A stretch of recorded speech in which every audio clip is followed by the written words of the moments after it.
Yeah. Yeah. Well, I want to get to the life stuff. I definitely have a lot of questions just personally about what, I'm confused if we should start with business or life. Do you have a preference? We can do whatever. All right. Well, let's do it here because this is the burning question that I have. Yeah. I make, a fraction, an order of magnitude less than what you make, but I really feel that I've solved my money problems with rare exception. Totally. And so I'm curious when I hear you talk because you say all these things and I have the same experiences. Like I've given a lot of money for me to charity and it has felt morally right, but I don't feel it in the same way. Like I know it's the right thing to do, but I'm not feeling it. So my question for you is, I guess there's two big ones.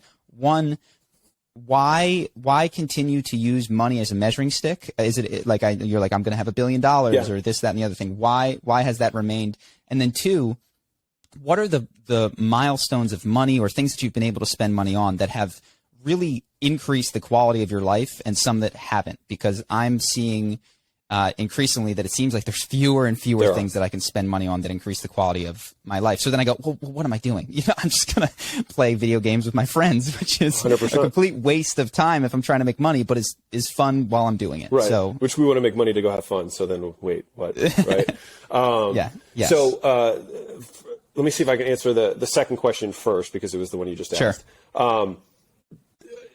The marginal utility of money decreases massively over time, right? So your next $1 million makes a significantly less impact on your life than your first $1 million, right? And the first $100,000, in my opinion, has, 80 to 90% of the utility you will get from money is from the first $100,000, right? And then everything after that is really, really diminishing in terms of its return. I think the only thing that's expensive, there are two things that I get value from. One is I like flying private. It's that's totally it's not private. I was going to say first class, but that's it's what a different I get. world. Private is way better. It's not even close. It's way better. It's about $49,000 more per flight. So well, you can get it there. We're not at that level yet. It's about I'll tell you. So you can do it it's about $4,000 to $5,000 an hour. So if you have a 3-hour flight, you're looking at $12,000 to $15,000. And if you got 6 to 8 seats on the plane, if it's you and 2 or 3 other people, all of a sudden it's like $2,000 or $3,000 a ticket. Like it can be. I'm not. Okay, by no means am I saying it's like cheap. I'm just saying that like it's. Anyways, I like it. I do think it. To use Warren Buffett's word, I do think it's indefensible. But at some point, I'm like, well, why even? What am I accumulating more money to do? Yeah. Right. And so it is 100% a comfort thing. But and Layla consolidated this statement. I won't talk more about private flying. But she said what it did was it transformed travel from a nuisance into a positive experience. And so going from economy to first class, it's still a nuisance. It's still a pain, right? It's just a little less of a pain, but it's still a net negative in my opinion. Flying private, I would say, borders on and may actually be a positive experience because you literally just drive your car to the plane, you walk on the plane, you've got filet and lobster, and then you get off the plane into your car and you drive to where you're going. And there's no security, there's no babies, it's nice. So that's the one thing that I would say. And the other one is I like buying places with views. So we're in a Las Vegas penthouse right now.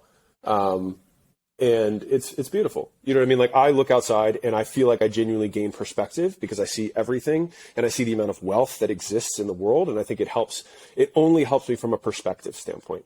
So there's the two things that I think that have been, I would say, very expensive, that I have gotten actual value from. But beyond that, very, very, very little marginal utility of extra money. The first question I think you asked was, why use money as a measuring stick and why do I say the billion thing? So, I have absolute commitment to getting there, and I have no emotional investment towards its achievement. I don't care. It's more that it's kind of like Gary Vee's like, I'm going to try and buy the Jets. It doesn't really matter. It's more just about the game. And I think that, and it might be self-aggrandizing for me to even think this way, but I think it's probably true because I'm human. I think that people will listen to me more if I'm a billionaire than if I'm just a 100th millionaire, and that's probably just my own insecurities or whatever. And I think that we'll get there based on the math. It's it would be unrealistic for me not to get there unless I massively blow something, you know what I mean, somehow. And so just on the math of just literally the pure cash we have, not even the businesses or the cash flow that those generate, if we just sat that in 10%, when I'm 65, I'll have $1 billion. So mind you, $1 billion today will be $10 billion then. So, you can think about that. But anyways. Inflation. Yeah. Well, sorry. Can I chime in? Because I kind of want to ask this. It's going to sound similar, but I'm going for something different, which is, so I don't know, and I'm not trying to say your exact net worth, but let's just say you have $40 million or $50 million in the bank cash, right? No, I'm probably closer to the mid 30s.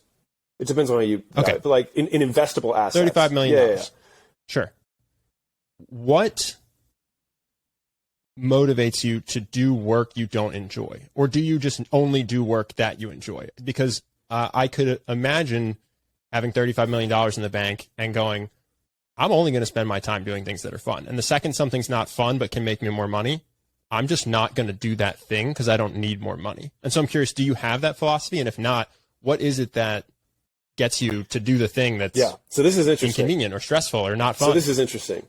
I believe that humans need challenges to enjoy life. Mm-hmm. And so then it starts to become, am I living by my values? Because am I the type of person because one of my biggest fears, and I remember saying this over and over again, was that I never want to become soft. I never want to feel like if everything were taken from me, I could not build it again. And so for me, I feel very shishi, foo-foo, whatever word you want to use, for not wanting to do certain things. Now, that being said, to your question, the vast majority of my time, or 100% of my time, I pretty much spend doing stuff that I find enjoyable or stimulating to a certain degree. But I won't shy away from something if to get to the next thing that I want to do, I have no difficulty in attacking it. But I think what ends up happening to the question that you have. Hope that you guys enjoyed that clip. If you want to see more like this and have us do more podcasts, we are 100% funded by our generous patrons. And if you'd like to contribute, there's a link in the description, and we'll have one pop up on the screen right here so that we can do more podcasts where we have fun conversations and hopefully some deep ones like this. Either way, hope that you enjoyed the video, and I will see you in the next one.